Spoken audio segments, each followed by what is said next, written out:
Bekas Pengarah Jabatan Air Sabah Awang Muhammad Tahir Muhammad Talib dihukum penjara 8 tahun dan denda RM284.3 juta selepas didapati bersalah atas 12 tuduhan pengubahan wang haram.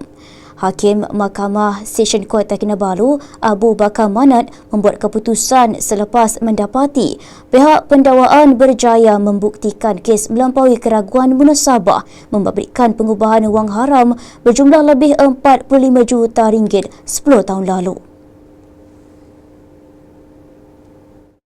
Awang Muhammad Tahir didakwa melakukan kesalahan itu di sekitar Sabah dan Kuala Lumpur antara 4 Oktober hingga 4 November 2016 dan 13 Oktober hingga 8 November 2016. Dia didakwa di bawah Akta Pencegahan Pengubahan Wang Haram, Pencegahan Pembiayaan Keganasan dan Hasil daripada Aktiviti Haram 2001.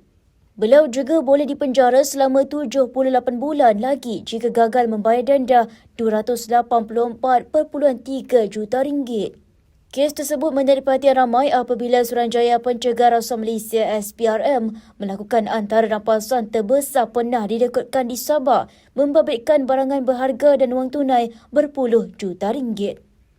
Imej timbunan wang tunai dalam bilik dan bertaburan atas lantai yang tersebar meluas di media tempatan ketika itu menjadikan siasatan berkenaan antara skandal rasuah paling mendapat perhatian di negara ini.